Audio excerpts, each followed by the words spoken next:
My name is Victor Furman. Some call me The Voice. I've always been fascinated with human nature, spirituality, science, and the crossroads at which they meet. Join me now and we will explore these topics and so much more with fascinating guests, authors, and experts who will guide us to Destination Unlimited. Nearly all of us experience trauma at some point in our lives. Psychological trauma is defined as a deeply distressing or disturbing experience. This may result from the sudden loss of a loved one, being the victim of a violent crime, the toll on a veteran returning from war, the plight of the refugee fleeing an unstable country, or even the loss of employment without new prospects. More recently, mass shootings, the fear and loss generated by severe weather, and the extreme divisiveness of our national climate have generated new heights of fear and trauma. Is there a way that we may overcome trauma and reverse the psychological and biological damage that it causes? My guest this week on Destination Unlimited, Dr. James Gordon, says that the use of mind-body medicine can accomplish this, as evidenced by the work he and his worldwide team have used to relieve the suffering of hundreds of thousands of adults and children around the world. Dr. Gordon is a Harvard-trained psychiatrist, former researcher at the National Institute of Mental Health, and chair of the White House Commission on Complementary and Alternative Medicine Policy, and a clinical professor of psychiatry and family medicine at Georgetown Medical School. He is the founder and executive director of the Center for Mind-Body Medicine, CMBM, in Washington, D.C. He authored or edited 10 books, including Unstuck, Your Guide to the 7-Stage Journey Out of Depression. He's written for a range of publications, including the New York Times, Washington Post, The Atlantic, The Guardian, and many professional journals. He has served as an expert for 60 Minutes, Today, Good Morning America, CBS Sunday Morning, Nightline, CNN, MSNBC, NPR, and many others. You can find him at the Center for Mind-Body Medicine website, cmbm.org, and he joins me this week to discuss trauma healing and his just published book, The Transformation, Discovering Wholeness and Healing After Trauma. Please join me in welcoming to Destination Unlimited, Dr. James Gordon. Good evening, Dr. Gordon. Thank you, Victor. It's good to be here with you. I appreciate it. I appreciate the introduction and your thoughtfulness about bringing me on. And thank you, and I will refer to you as Jim from this point forward. Is that okay? That's fine with me. Wonderful. You know, in preparation for our interview, I did some research and found that we have shared at least 2 experiences. I read your article about the wonderful work you did at Woodstock. Now, I didn't need any first aid or to be talked down, but I was also there. And I had the privilege of testifying before the White House Commission on Complementary and Alternative Medicine Policy during a hearing here at New York's Town Hall, January 23rd, 2001. I testified about the efficacy of Reiki and other energy healing modalities at the time. So that being said, please share with our listeners your path and how it led you to specialize in mind-body medicine. Well, you know, I'm still thinking about you at Woodstock and wondering where you were. Where in the mud were you at the time? Stage right, and at those times in my life, I was not interested in any type of psychedelics or anything else, so I was sober the entire time and had a wonderful experience. That's great. So I think that the introduction and your mentioning Woodstock and the White House Commission, reminds me that I've always been interested in what I've been interested in, and I've always done my best to follow. Joseph Campbell said, to follow my bliss, to follow my interest, to follow my curiosity, to do what felt like it would be new and fresh and interesting to me. So as a kid, I was as a kid who I'd go to the park. I was 9, 10 years old. I'd play softball with a bunch of In this case, it happened to be a bunch of adult Puerto Rican men who didn't speak much English, but who were kind enough to let me play softball with them. I was kind of adventurous as a kid in that way, in the way that even though I had a reasonably sheltered upbringing in Manhattan, I was always looking for what was interesting, what was new, what was the challenge for me, what was possible. And one of the things that I was interested in from the time I was a kid is people's stories. And New York is a place where everybody's got a story and everybody's got 2 or 3 opinions about everything. And I was the kind of kid who'd like to sit down next to people and hear what they had to say, whatever they were talking about, whether it was somebody who was in some position of authority or a homeless person on the subway. And at the same time, I was always a very I suppose the word voracious is a reasonably good one, because I ate up books. I was wanting to read. I loved adventure stories. I loved stories about kids who were in trouble and got out of trouble. And so this was the background for me. I grew up in a upper middle class household. My father was a surgeon. My mother, when she was working, she did public relations. And it was a kind of contentious household. So I had the advantages of economic advantages, but I was also living in a rather tumultuous, sometimes a little bit crazy environment. And so some of the stories that I had to be interested in were the stories of different people, my parents in particular, going through hard times, and each one of them looking at the world very differently and demanding and insisting and pleading with me to understand the way they looked at the world. So from the beginning, I was interested in stories, I was adventurous, and I got used to looking at the world in many different and often contradictory ways.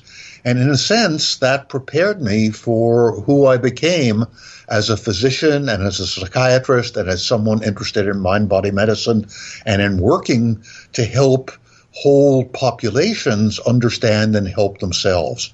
So that's the beginning. Once I was in medical school, from the beginning, I had a sense that something was a little off, that the imagination, the freedom that I had in college, I just didn't have in that first year of medical school. I felt a bit constrained, and I felt like the way we were learning things was, even though the professors in many ways were brilliant, and so were my classmates. I went to Harvard Medical School, where everybody was sort of publishing papers in scientific journals before they even went to medical school.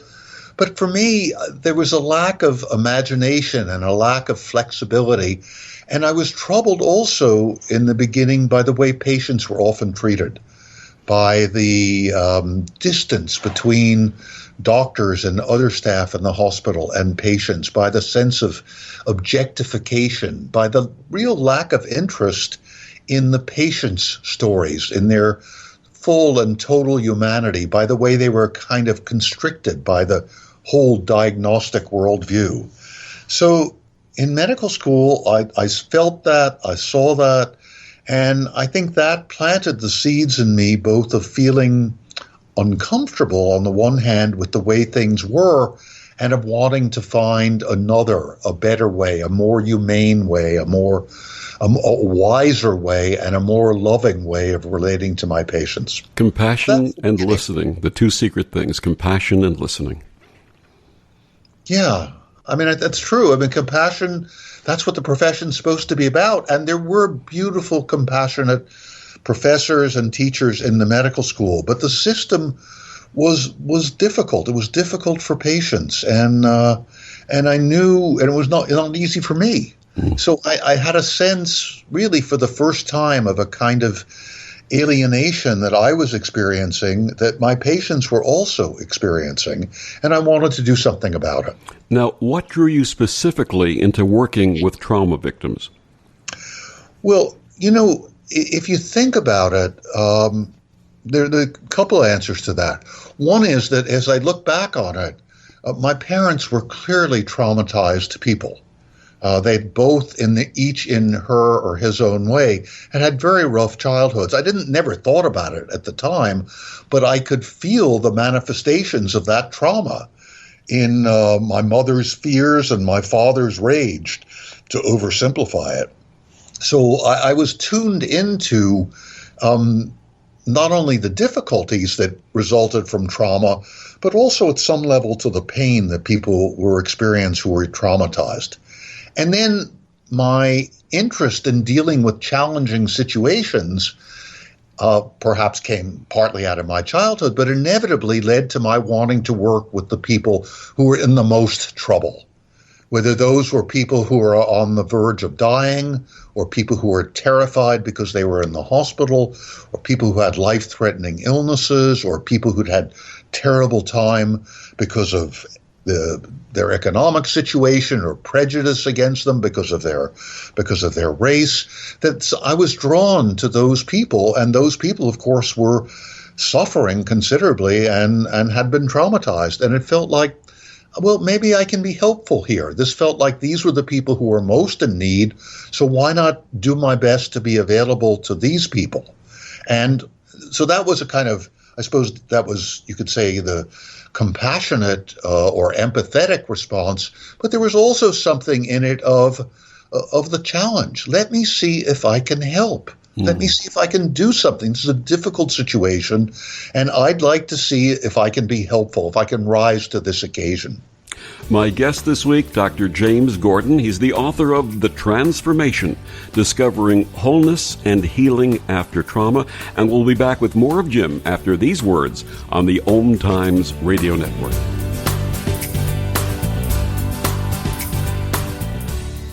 OMTimes Magazine is one of the leading online content providers of positivity, wellness, and personal empowerment. A philanthropic organization, their net proceeds are funneled to support worldwide charity initiatives via Humanity Healing International. Through their commitment to creating community and providing conscious content, they aspire to uplift humanity on a global scale. OMTimes, co-creating a more conscious lifestyle. Welcome, everybody, and thanks for tuning in. I'm your host, Smokey Cole Bear, filling in for Smokey on his birthday, because after 75 years of... Only you can prevent wildfires. Turns out there's much more to say. Just look at the news. Nearly 90% of wildfires are caused by us humans being careless. And I'm not just talking about obvious things like campfires, or letting your totally sweet nephew, Francis, play with matches. I'm talking about dumping your used barbecue coals willy-nilly or parking your car on tall, dry grass. That can lead to poof! Guess the song was wrong. We did start the fire. But listen, being a South Carolinian, I respect Mother Nature and her trees, whether coniferous, deciduous, or new car scented. So if you love the outdoors like me, go to SmokeyBear.com to learn more about wildfire prevention, because fire safety is always in season. Brought to you by the U.S. Forest Service, your state forester, and the Ad Council.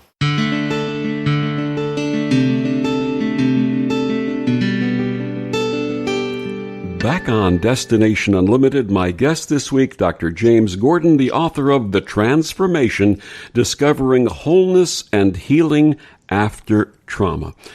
Jim, we know that trauma may affect us psychologically and emotionally, but is it possible that traumatic memories may also reside elsewhere within the body? Yes, the answer very clearly is yes. I think the issue really is when there's a traumatic event, whatever it may be. You described some of them earlier: loss of a job that's important, death, divorce, something terrible happening to a child, that the trauma causes changes in our physiology. For example, when we're dealing with a situation that feels fearful for some reason, we go into the fight or flight response, which is part of every vertebrate's physiology.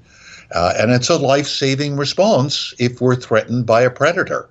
Our heart rate goes up, our blood pressure goes up, more blood goes to the big muscles in the body, which get tensed up, less is in the hands, digestion shuts down. We're hypervigilant. Our pupils dilate. All that's fine for an acute response. The problem is that we human beings, with our large brains, our capacity for memory, our sensitive emotions, our sort of remarkable ability to put associations together, that we carry that response with us long after the trauma is over. So what you may see in somebody who is preoccupied by a trauma is the high blood pressure. That can be caused or at least contributed to by past trauma. Tachycardia, fast heart rate, tense muscles, back pain, neck pain, head pain, gastrointestinal disturbances, because when you're in fight or flight mode, it's not time to stop for a snack. So digestion doesn't work well, which is fine if you're running away from a lion. But if you think that there's a lion in bed with you and you can't get away and you're in fight or flight all the time, it may completely upset your digestion. In fact, it can affect every system in the body. You met my ex-wife. I'm just teasing. I'm sorry, go ahead. The other piece of it is that sometimes when we're totally overwhelmed, when the trauma is inescapable, then we go into what's called the freeze response. Now, fight or flight is mediated by the sympathetic half of the autonomic nervous system, and that's responsible for fight or flight, as I described it. The other half of the autonomic nervous system, and autonomic is really the same word as automatic because we don't have to tell our heart when and how long to beat. It just keeps going. The other half is the parasympathetic nervous system, and the major part of that is what's called the vagus, V-A-G-U-S, the vagus nerve. And the vagus nerve is responsible for resting and digesting. And ordinarily, when we're in balance, the fight or flight and rest and digest response have a certain equilibrium. Now, when we're completely overwhelmed, the most primitive branch of the vagus nerve is activated deep in the brainstem, and that puts us into a state of collapse and of freezing. And again, that can be a life-saving response. And you can see it if you have a cat. And the cat, I don't know if you have a cat, Victor? Not currently. Okay. I used to have cats, and you see the cat catch a mouse. And the cat starts shaking the mouse in its mouth, just shaking it back and forth, and the mouse goes limp. And that's the mouse's freeze response. And it can be life-saving because a lot of cats get quickly bored, and they put that mouse down before they crunched it to death. The mouse shakes herself off, and she runs off to her mouse hole. So the freeze response has come, it's done its job, and it's left. But we humans, if we've been assaulted or raped, or we've been in a war, or we're in a terrible abusive relationship that we feel we can't get out of, that feeling of being shut down, which is physiological as well as psychological, continues and goes on and can take over our life. And so we remove ourselves from other people. We feel distant from other people. We're putting out endorphins to numb ourselves, and we don't feel very much. And sometimes we dissociate, just as we did during the acute event of being overwhelmed and frozen. We feel like, oh, I'm not in my body. So yes, if we don't deal with the consequences of trauma, if we don't find ways to move through them, they can persist and they can affect every aspect of our psychological and physiological functioning and how we relate to other people and how we think about ourselves. There were studies done a few years back about the possibility that trauma, referred to as generational trauma, could be passed on genetically from parent to child.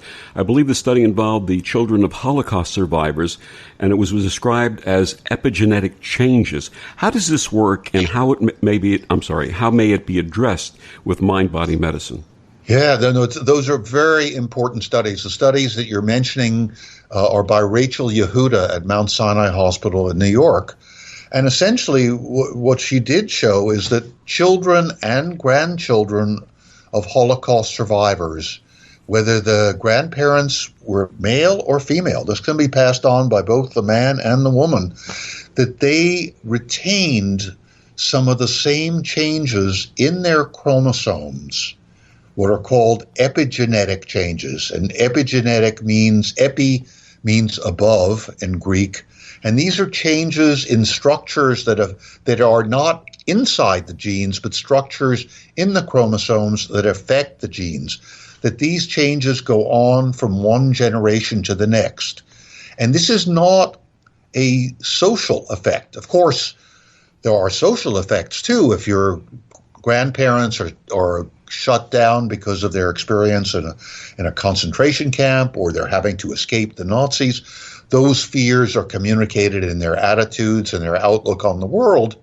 But these epigenetic changes were there even in children or grandchildren who didn't live with the Holocaust survivors, who were brought up separately from them.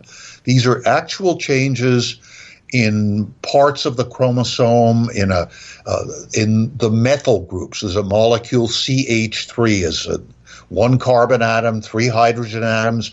There are changes in the methyl groups that affect the genes and affect not the structure of the genes, but how the genes express themselves.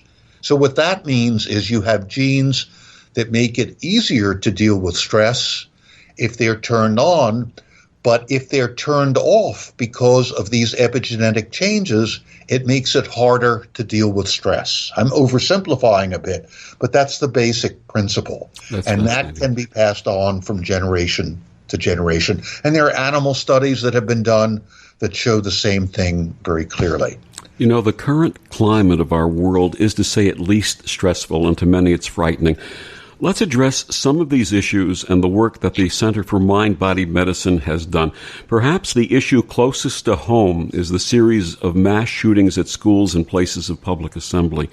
With schools already beginning their fall terms, many children and their parents are afraid for their safety. You and your organization worked with many of the survivors of the Marjory Stoneman Douglas High School shootings in Parkland community. How did your team help them, and what do parents need to do to turn their children around and their own concerns around?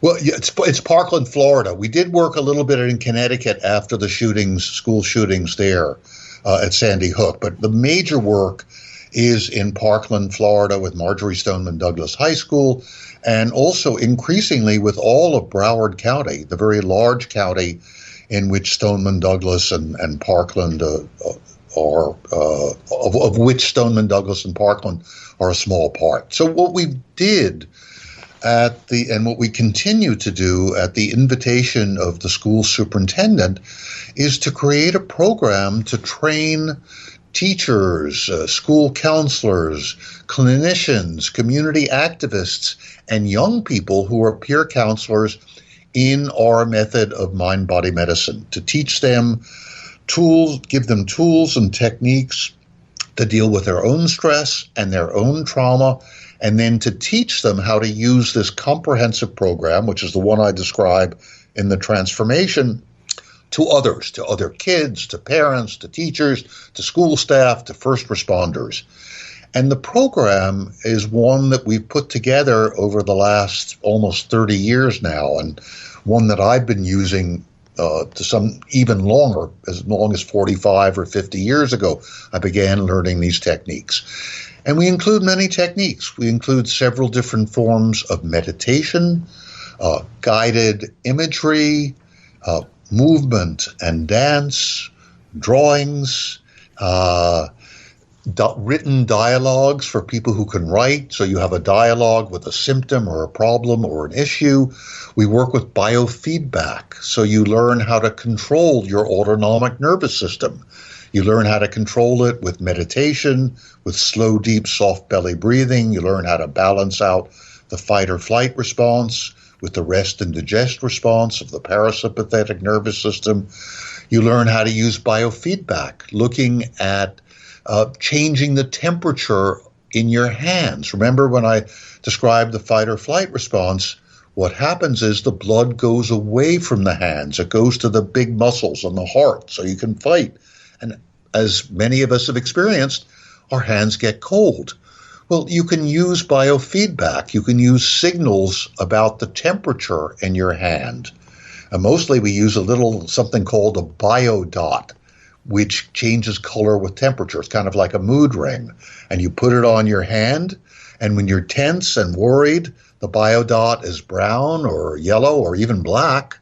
And as you relax, as you say phrases that relax you, and you breathe slowly and deeply, the color of the dot changes to green or blue or purple, and you're getting feedback. You're getting feedback that you can see, oh, when I breathe deeply, when I relax, I can raise the temperature in my hand. I can change the color. I'm getting feedback about my biological function, and I'm learning that I can control my physiology, and I can control how I feel. So it's these kinds of techniques that quiet the body, that bring us into physiological balance. There are active techniques we use, like shaking and dancing, to break up fixed patterns of fear and anger that come after we've been traumatized. And then once people are a little bit more relaxed and in balance, we teach imaginative techniques like mental imagery to imagine you're in a safe place, or mental imagery to imagine that there is a wise guide, which is a function of our imagination or intuition or our unconscious. You can look at it however you want, so that we can access information that is available to our imagination but may have escaped our rational mind. So we use all these techniques. We put them together. There are about 15 different techniques that we teach in our training programs. And now about 300 people in Broward County have come through our training. They've experienced these techniques. They've learned them both in a large group. Let's say we're training 200 people. There's a large group of 200.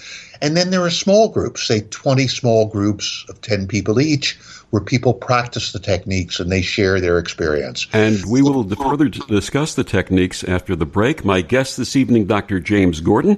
He's the author of The Transformation, Discovering Wholeness and Healing After Trauma. Jim, please tell our listeners where they can find out more about you, the book, and your work. They can find out more about the book and me at the Center for Mind Body Medicine website, cmbm.org. The book is called The Transformation, Discovering Wholeness and Healing After Trauma. There's information on the website about it. The book is available now, just in print as of September 10th. You can order it online. You can buy it in your bookstore. It's a manual for how to help and heal yourself, how to literally transform trauma from a disaster into an opportunity for healing. And we'll be back with Jim after these words on the OMTimes Radio Network.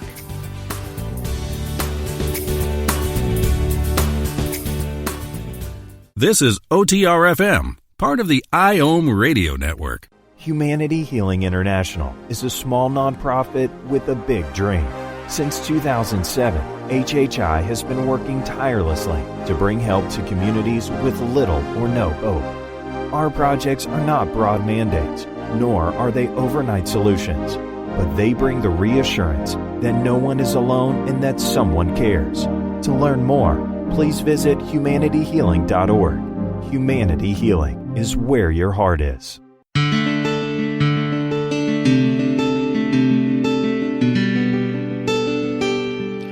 Back on Destination Unlimited, my guest this evening is Dr. James Gordon. He's the author of The Transformation, Discovering Wholeness and Healing After Trauma. And Jim, before we begin with the interview, I want to invite our listeners to look up an activity that you will be participating in. You're listening to this show on September 11th, and this coming weekend, September 13th through 17th, Dr. Jim is going to be participating with others in a gathering up at Kripalu. Please tell us what that's about. It's a program called Mind, Mood, and Food. And, we're happy to have late registrations.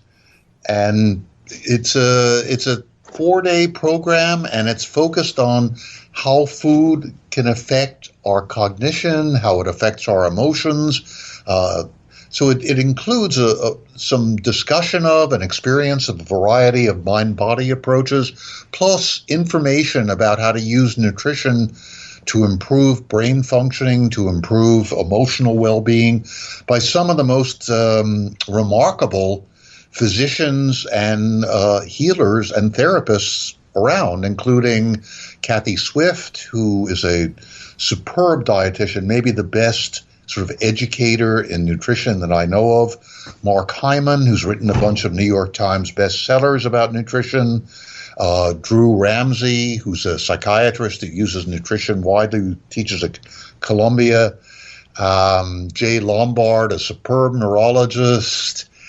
Cindy Geyer, who's the medical director of Canyon Ranch. It's Amy Schinel, who's our clinical director at the Center for Mind-Body Medicine. So we're all coming together, and we're Aviva Ram, who's a wonderful integrative physician.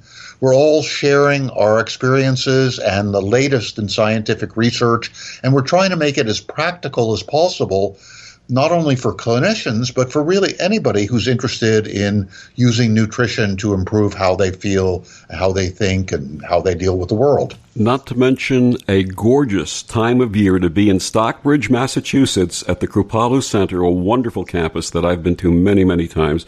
And again, if you're listening on September 11th, this is coming up this weekend, September 13th through 17th, and you could simply go to the website, or you could go the Center for Mind-Body Medicine, cmbm.org website, or you could Google Mind, Mood, and Food Kripalu to get all the information. So something that you should absolutely participate in if you can get there this weekend. That will be wonderful for you. Victor, one other thing to mention while we're talking about events is I'm going to be doing a public event. Mehmet Oz and I are going to be having a conversation about the transformation at the Open Center in New York on October 3rd. So for listeners in New York, you're welcome to come to that one as well. I will be there. Yeah, maybe I'll see you there. I'm a regular. I'm a member of the Open Center and a regular attendee at very special functions there, and I will absolutely be at that one for you. Absolutely, right. Thank you.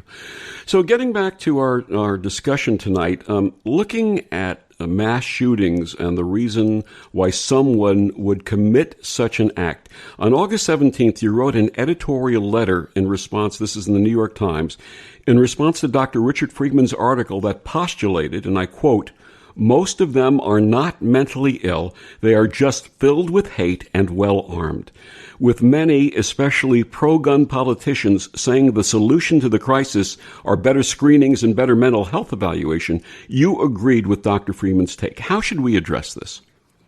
Well, I think this is a symptom of our national malaise, is a mild word, of our national disorder, that we are out of balance as a country, and that being out of balance in turn affects individuals significantly. And on top of that, those individuals who feel alienated, angry, dissatisfied, first of all, they often do not have the kind of connections to their community. And so what they do is they look for ideologies that make them feel better about themselves, that give them a sense of self-worth and meaning and purpose. And unfortunately, some of the ideologies that are available are ideologies of hate and ideologies that say, we, whatever that group is, we're better than those other guys. And they're really, not only are we better than they are, but they're really not even human. And whatever happens to them, who cares? And that's unfortunately, that's a significant part of our national conversation and of what's going deep into our national psyche. Now, that's one part. The other part is that people who feel that way have access to weapons of mass destruction. I mean, I'm using that phrase that was mistakenly used to get us into the war in Iraq, but automatic weapons, they're not going to destroy thousands of people, but they can destroy tens or hundreds of people. And we have much too easy access. Nobody in civilian life should have access to those weapons. So it's a combination of alienation, and of the contempt that grows out of that insecurity and that alienation, and then access to these weapons that can create havoc, that can make the destruction not merely a fantasy of somebody who's angry and alienated, but can also make it a reality. So what to do about it? Well, the one piece is to remove those weapons from availability. There's no reason for anybody to have those weapons. I'm sorry.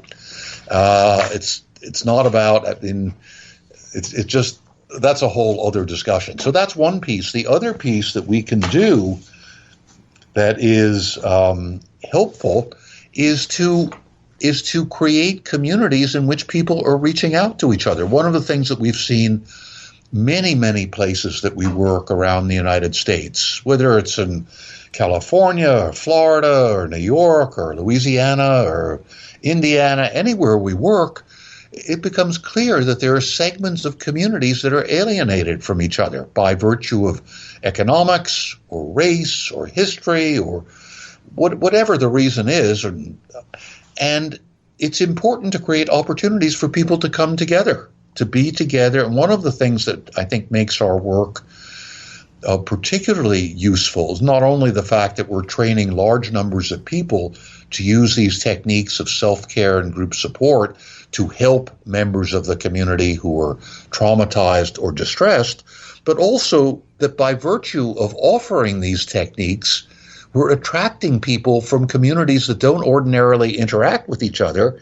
And as they come through our trainings, they start to get to know each other a little bit. They start to feel a little more comfortable with each other, to see, oh my God, she or he is really a human being. They're not so bad. And that, I think, is a major contribution. It's not something that we usually say up front, this is what we're trying to do, but it's what happens over and over again. And what I believe needs to happen is much more opportunity for people to do that in every setting and in every way in communities.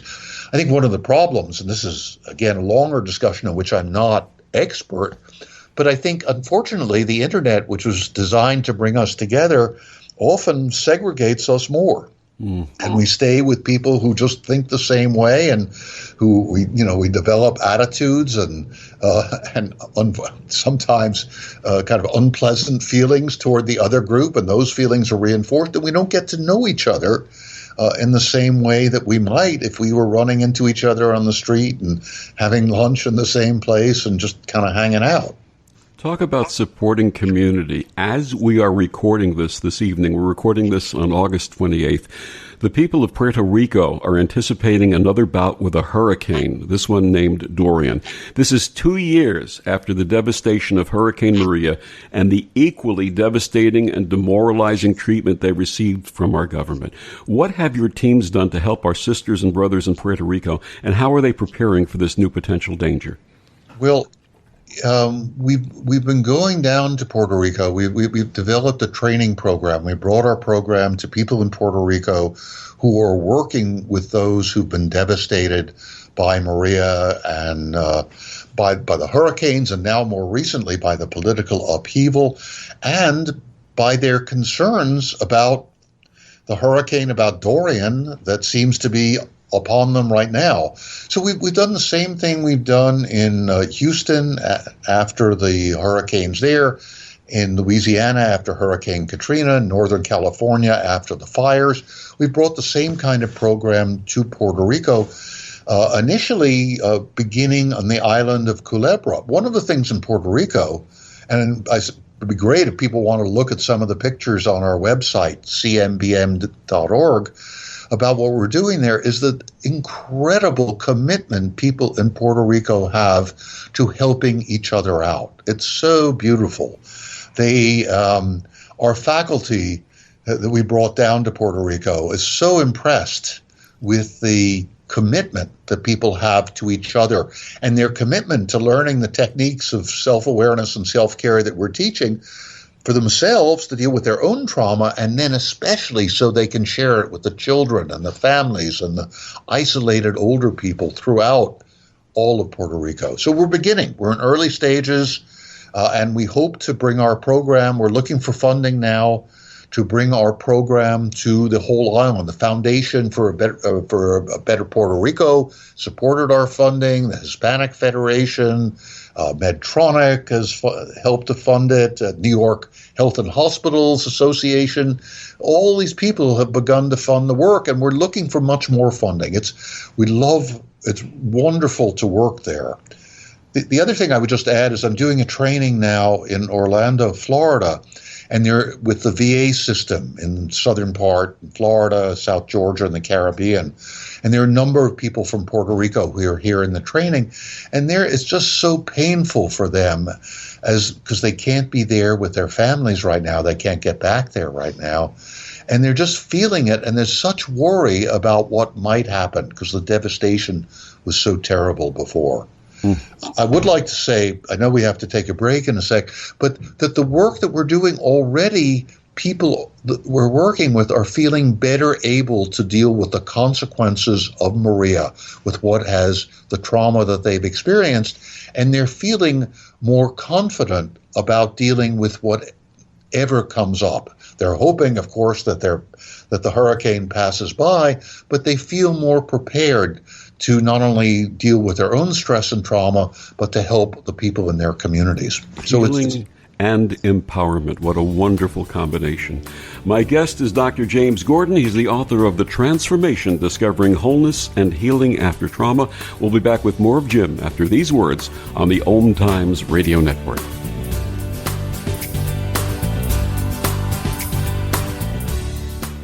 Ascending Hearts is no ordinary dating site, but a spiritual dating site with a purpose, to link you with your soulmate. We engineer the serendipity so you can trust that you will attune with someone that has the same matching vibration as you. Ascending Hearts, the conscious dating site for the spiritually aware. Try Ascending Hearts for free, ascendinghearts.com. So I'm a cat, and I just moved in with this new human, and she's got this little toy she's always playing with, all day long. Tap, tap, tap, tap, bloop, bloop. She can't put it down. There it is. Oh, and get this. She even talks to it. Last week, she asked it for Chinese, and guess what? Egg rolls showed up. Like magic. Humans have cool toys. A person is the best thing to happen to a shelter pet. Be that person. Adopt. Brought to you by the Ad Council and the ShelterPetProject.org. Why should you volunteer with Meals on Wheels? I'll come to the door with one meal and I'll walk away with a full heart. Drop off a warm meal and get more than you expect. Volunteer at americaletsdolunch.org. Brought to you by Meals on Wheels America and the Ad Council.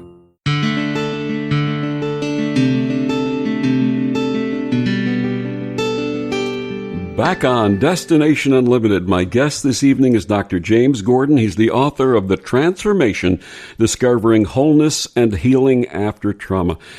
Jim, the techniques you share in The Transformation were taught to war-traumatized children in Kosovo in an 11-week-long group program, and in a controlled study, more than 80% of the kids no longer had symptoms of PTSD. What a wonderful gift you gave them and the generations to follow.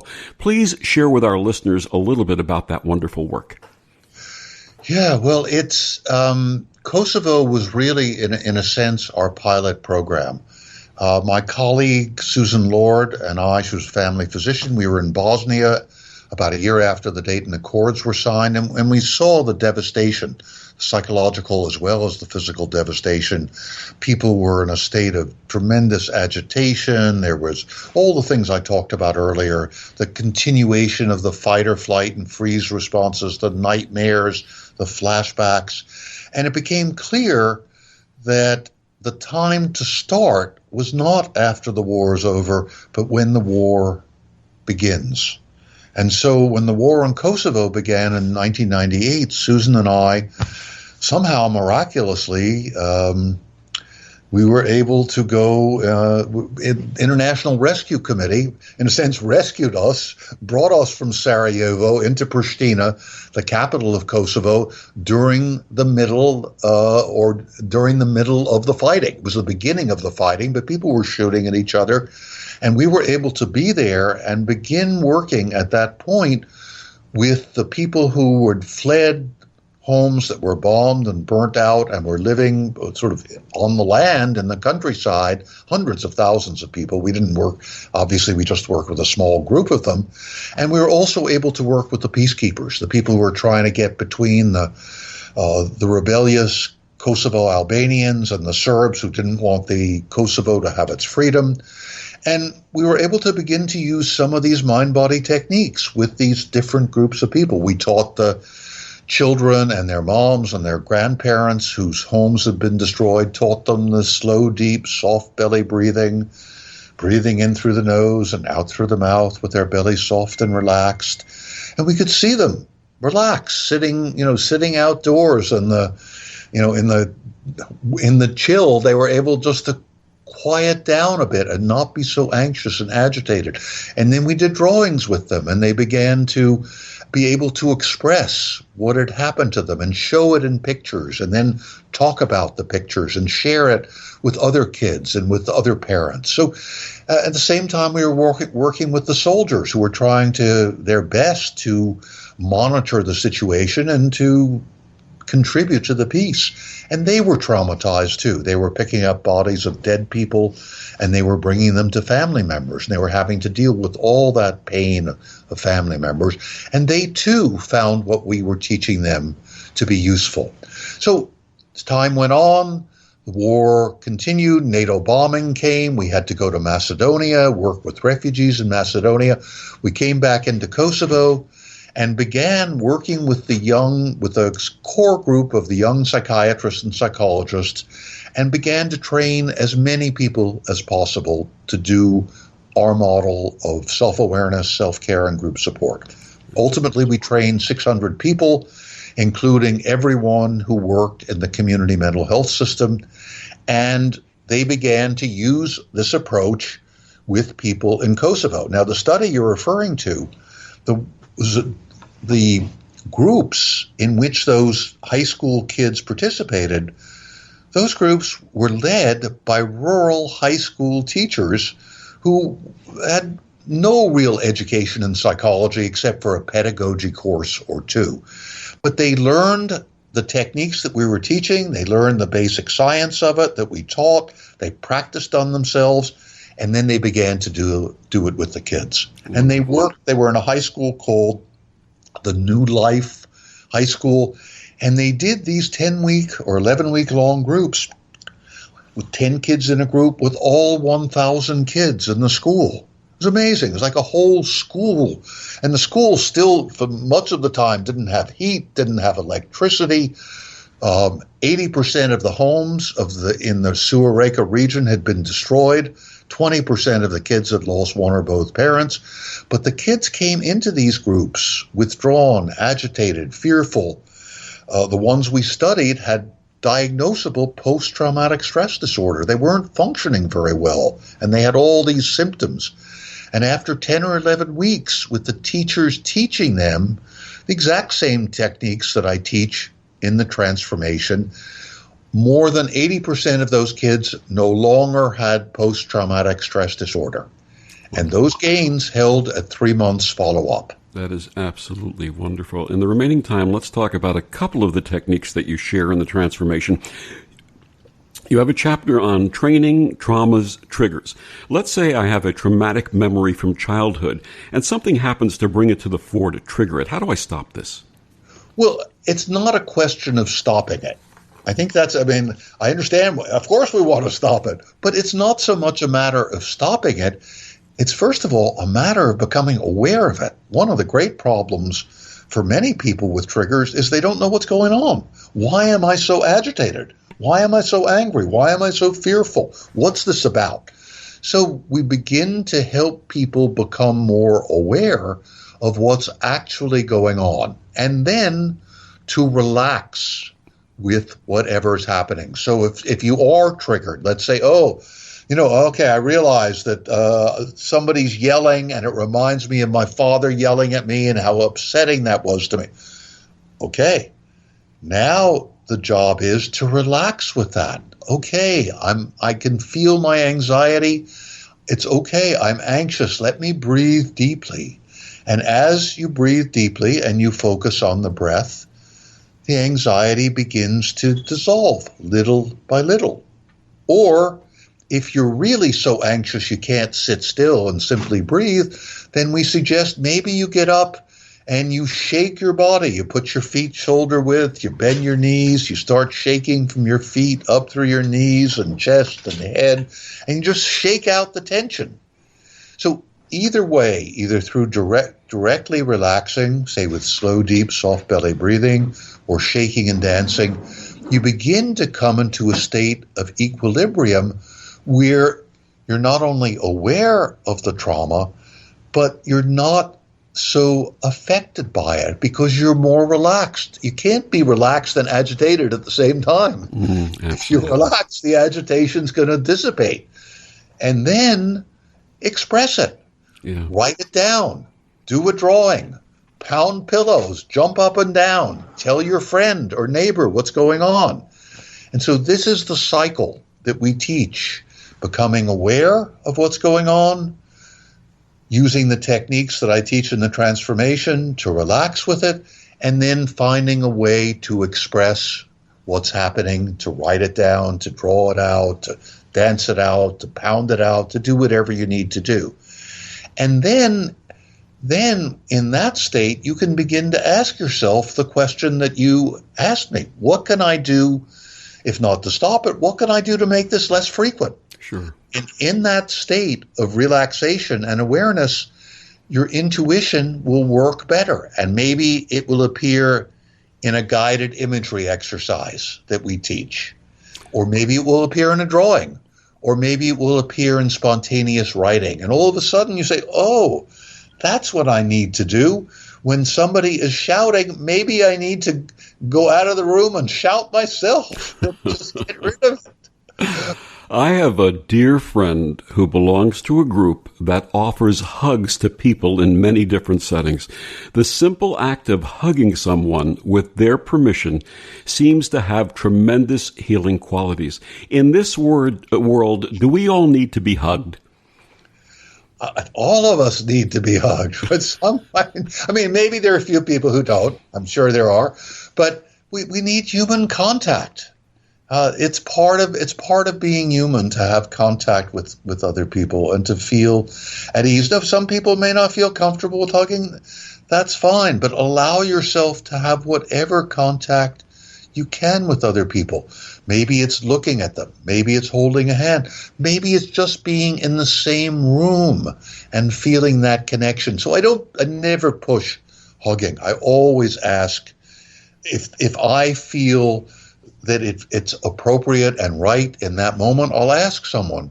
But it's mostly about finding your way to have connection with other people. And it's going to be different for different people. We see, and it's going to change over time. I remember we were doing a training program in New Orleans after Hurricane Katrina, and one of the people who came to the training program was a lieutenant colonel in the Army. And he'd heard about our training, and he thought, well, I want to learn these techniques, and I want to learn the science. But he announced on the first day, but I am never going to hug anybody, and I am definitely not dancing. Okay? We accept you the way you are. By the third day, he seemed to be having an uncontrollable urge to ask people to hug him. Uh-huh. And he was going out in the French Quarter in the evening, leading people and dancing. I mean, that's wonderful. But nobody was saying, this is what you should do, this is what you have to do. I think what happens with the approach that I use in the transformation, that we use in our trainings, is people start discovering what's possible for them. They start feeling a few degrees more of freedom, and they start spontaneously finding ways to express themselves and to meet their needs that they might never have imagined doing before. And as the punchline of the old joke went, it could lead to dancing. My guest, Dr. James Gordon. He's the author of The Transformation, Discovering Wholeness and Healing After Trauma. Jim, please tell our listeners one more time about your book, your website, your work, and your center. Sure. I'm very happy to. The book is called The Transformation, Discovering Wholeness and Healing After Trauma. You can buy it online. You can buy it at patronize your local bookstore. Always a nice thing to do. You can read about our work on the Center for Mind Body Medicine website, cmbm.org. My website is jamesgordonmd.com. You can find out about me and what I'm doing and where I'm going. And we invite everyone who's interested to take a look at what we're doing.